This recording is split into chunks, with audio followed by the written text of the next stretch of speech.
Good afternoon, students. Welcome to this video segment. My name is Samuel Chukwu Emeka. In this video segment, we shall discuss the first step of completing the square method of solving quadratic equations. Before you continue with this video segment, I would encourage you to view the videos on factoring quadratic trinomials, and solving quadratic equations. I repeat, it is recommended that you view the videos on factoring quadratic trinomials and solving quadratic equations before you continue with this video. Alright, now it says here what number should be added to both sides of the equation in order to complete the square. Now that's the question. Now I will say complete the square. Complete the square means make it a perfect square.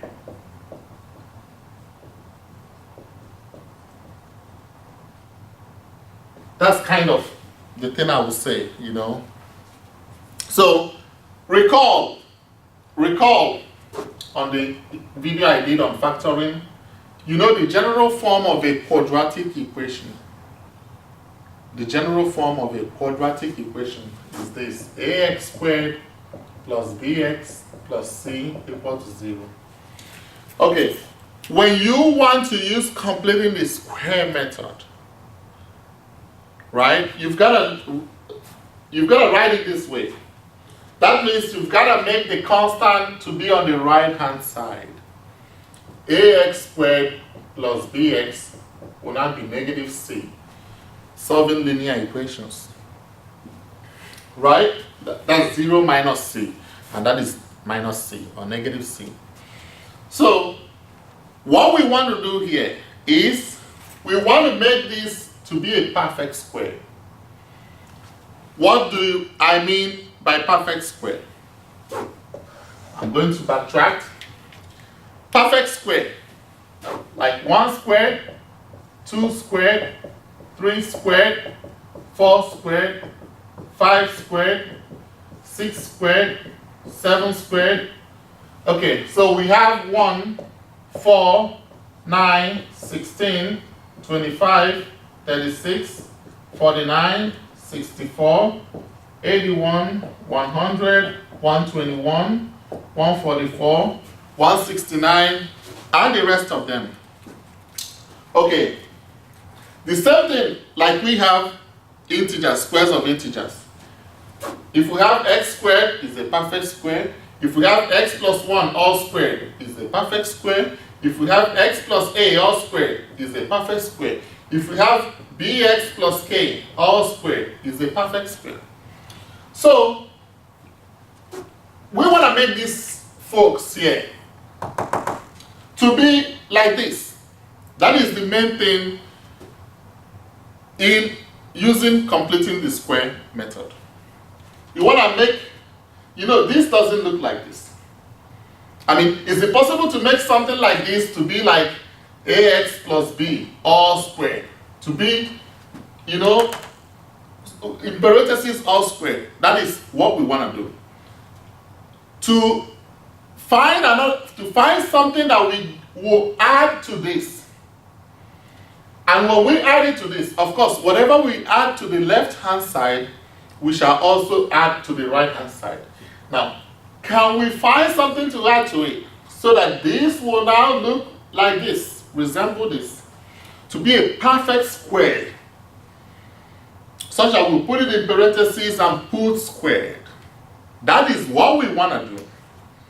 And why are we doing this anyway? Why? This method is usually used for those quadratic equations that cannot be solved by factoring. For those quadratic equations that are not factorizable, that is when we use this method. But this is powerful This is a very good method because you can even solve those equations that can be factored as well. So those equations you can solve by factoring, this method can solve it right and get it well. Those equations that cannot be solved by factoring, this method can also solve it. And the next thing is that the general formula, the quadratic formula, we're going to talk about it next, was derived from completing the square method. So you see why this method is very, very nice, very good. So, and for you to learn this method, this is the first thing. What are we going to add to complete the square or to make it a perfect square? That is what we are going to do. And this method actually came from the assumption from the square root property, where you can put an expression like this and then take the square root of both sides. So it came from the square root property. The assumption or the process we're using came from the square root property. Okay, let's begin, okay? Let's start. I think we've talked a bit. Let's go ahead and start.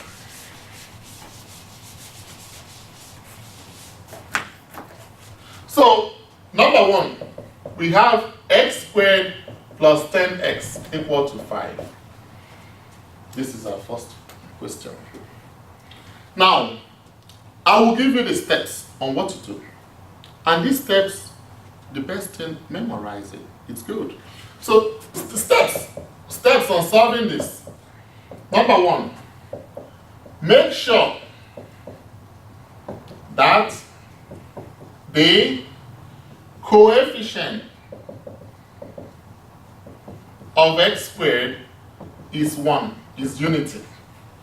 Make sure that the coefficient of x squared is 1.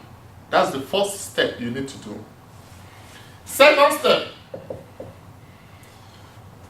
and this second step, you can even sing it so that you can memorize it. Add to both sides of the equation,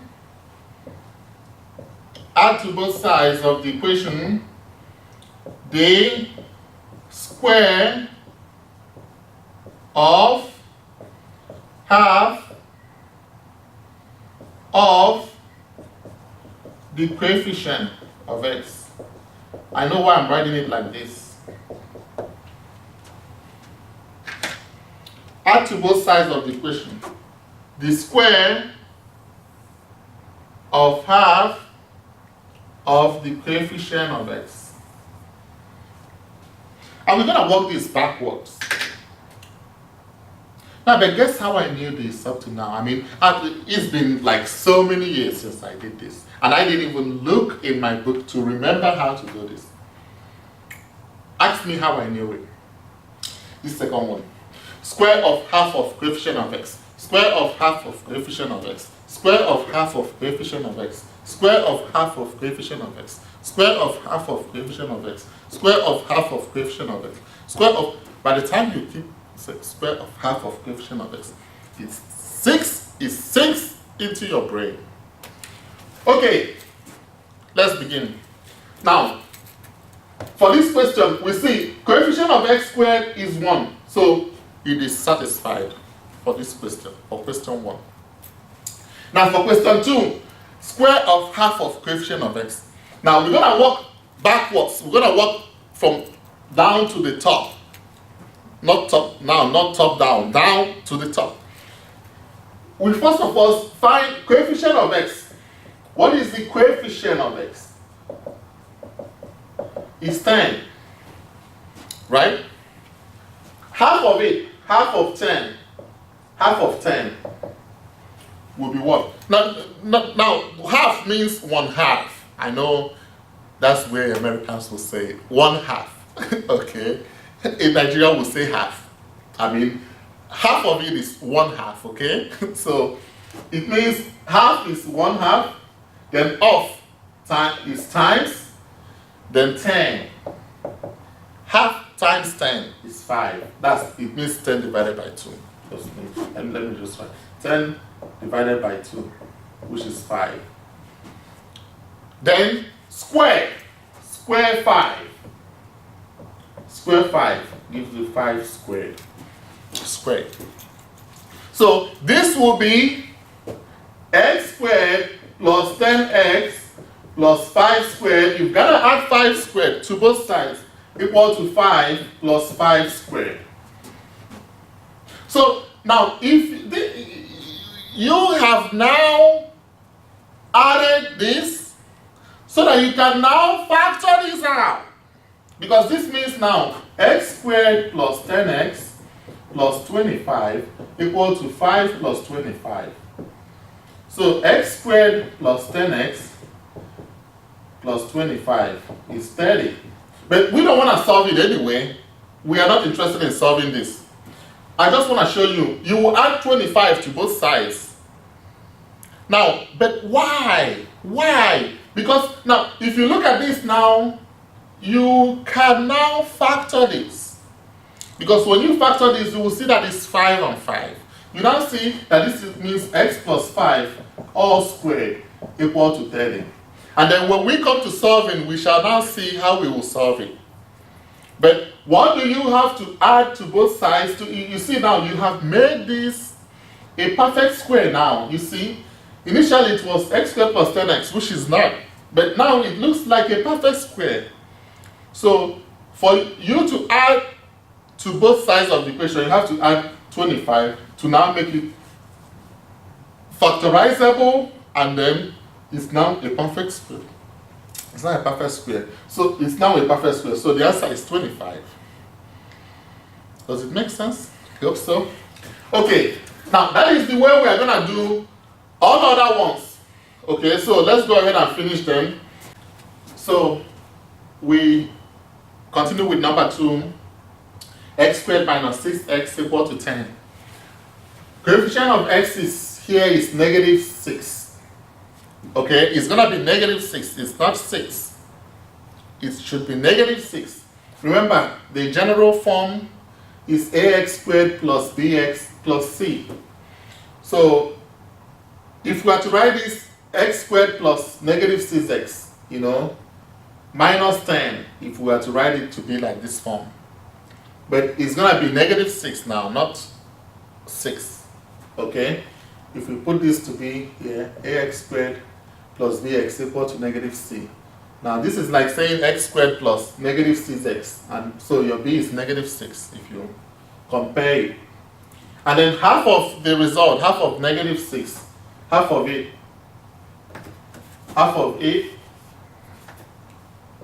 let's say half of it is what? Negative 3.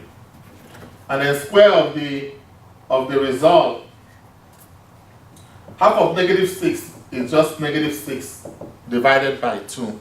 Or you can say 1/2 of negative 6 is negative 6 divided by 2, which is negative 3. Then square it gives you negative 3 all squared. I have to put parentheses. It's not just writing negative 3 squared. Let me explain this. Negative 3 all squared, and then negative 3 squared. Look at these two things. Are they the same thing? Are they the same? They are not. They are not. This means negative 3 times negative 3, and which gives you 9. This means negative 1 times 3 squared, which is negative 1 times 9, which is negative 9. Now, I taught this in exponents. So you might want to view the videos on exponents. Okay, view the videos on exponents. I taught this. These and these are not the same thing. So that's why we have to put our parentheses, because it's negative 3 all squared. Alright, now, so if we, and this gives you 9. Eventually it gives you 9, of course. Gives you 9. So we have to add 9 to both sides. 10 plus 9. Let me just first of all write negative 3 all squared equal to 10 plus negative 3 all squared. So this is now x squared minus 6x plus 9 equal to 10 plus 9. So you see, when you now factor this, if you factor this out now, what will it give you? It gives you x minus 3 all squared equal to 19. So you see, you've made this now to look like this perfect square. Okay, and let me kind of give you a trick. All right, this is not a trick or treat. Just a trick here. When you come here, when you reach this stage, all you need to do, you see this squared here, see this squared here, just do x minus 3 all squared. Now, it will always work. It will work. Because if you expand this, if you multiply this, you can use binomial FOIL method. If you use FOIL method on multiplying two binomials, it will give you this. It's going to give you this. So it will always work, because this will help us when we do the main problem on completing the square. So number 2, you just have to add 9 to both sides, okay? All right, next one, number 3. Let's keep going. 3, we have x squared plus 7x equal to 5. So what are we going to add to this to give us a perfect square? Now, what's the coefficient of x? First of all, we make sure what? The coefficient of x squared is 1. Is okay. Then what is the coefficient of x? Is 7. 1/2 of it means 7 divided by 2. That is 1/2 times 7, which is 7 divided by 2. And then square the result is 7 over 2 all squared. So this is what you are going to add. You'll have to add 49 over 4. Because this is x squared plus 7x plus 7 over 2 all squared equal to 5 plus 7 over 2 all squared. Whatever you do to the left-hand side, you've got to do it to the right-hand side. So this will now be x plus 7 over 2 all squared. 5 plus 49 over 4. Now, what do you have to add? You have to add 49 over 4 to both sides. And when you do it, it gives you this. I skipped a step here because if I have to write all the steps, you just have to write x squared plus 7x plus 49 over 4 equal to 5 plus 49 over 4. And this gives you x plus 7 over 2 all squared equal to 5 plus 49 over 4. So, but what do you have to add? 49 over 4. So, I will be leaving these steps for all other problems. I will kind of leave this step until we now get to completing the square. Because I just showed you this step to tell you how you can make this to look like a perfect square. Okay? So, but for now, I will just be saying the exact answers to these questions to save time, to make this video short. Yeah, but when we now do the main completing the square method, we will find out. We will now do this, okay? So, all right. The next one is number 4. Number 4, we have x squared minus 9x equal to 6. Coefficient of x is negative 9. Negative 9. Half of it is what? Negative 9 over 2. Now, everything, the first step is satisfied, so that's why I moved to the next step. So negative 9 over 2, then square it. Negative 9 over 2 all squared. So this gives you what? 81 over 4. So you have to add 81 over 4 to both sides. Okay? Next one, number 5. We're getting there. Number 5. 2x squared minus 24x equal to 10. Okay, look at number 5 here. We now have 2x squared. So that means we have to satisfy step 1 first.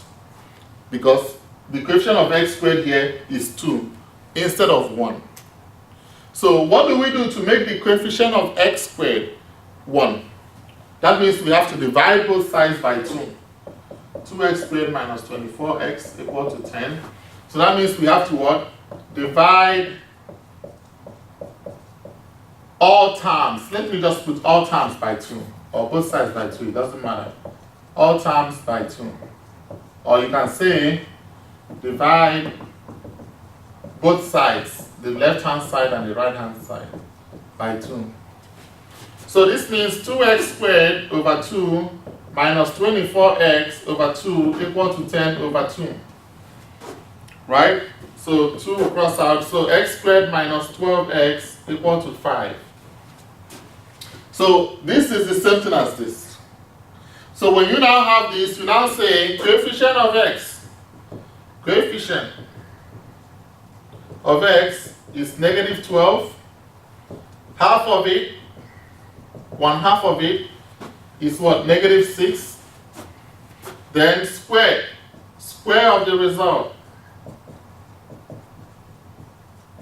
is negative 6 all squared, which is 36. So you have to add 36 to that to give you that. Okay? Number 6. Number 6, we have 3p squared minus 32p equal to negative 4. So 3p squared minus 32p equal to negative 4. So in this case, we have to what?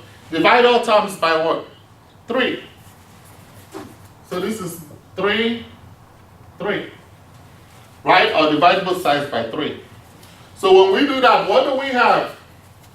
We have 3p squared divided by 3 minus 32p divided by 3 equal to negative 4 divided by 3. So 3 will cross out 3. We have p squared minus 32p divided by 3 equal to negative 4 over 3. Now, what is the coefficient of p? We can't say x here. It doesn't matter. It's just the coefficient of the variable. Coefficient of the variable. Okay? I know I used x here, but it doesn't matter. You can have p, you can have k, you can have j, you can have s, some dumb. Okay, it doesn't matter. So here we say coefficient of p is what? Negative 32 over 3. Now, half of it, you've got to be careful. 1/2 of it means 1/2 times negative 32 over 3, which is, of course, 2 will cross out. 2 will cross out 32, 16. Negative 16 over 3 is 1/2 of it. Okay? And then square the result will give you negative 16 over 3 all squared. Right? 16 times 16 should give you a 256. Now, you know, negative all squared will give you positive anyway. Now, 16 times 16, 36, 6, 3, 9, 6, 1, 6, 5, 256. So 256 over 9 is what you will add to number 6. 256 over 9. Okay, next one, number 7. We're getting there. Negative 3j squared plus 48j equal to 24. So we got negative 3j squared plus 48j equal to 24. So in this case, we have to divide all terms by negative 3. Negative 3, negative 3.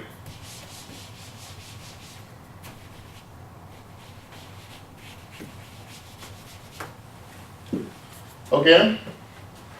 So when we do that, we have what? Negative 3j squared over negative 3 plus 48j over negative 3 equal to 24 over negative 3. So this will cross out. You have j squared. Now, 48 divided by positive divided by negative is negative. 48 divided by 3 will give you what? 16. 16j, right? Equal to 24 divided negative 8. Right? So what's the coefficient of j? In this case, we have j. What's the coefficient of j? Negative 16.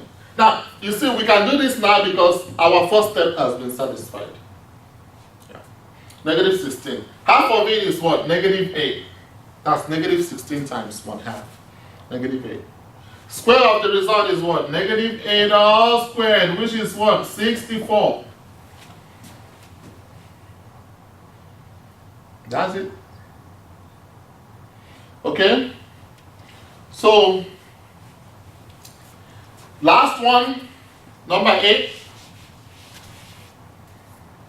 Number 8, we have negative 5j squared plus 9j equal to negative 7. So I write here negative 5j squared plus 9j equal to negative 7.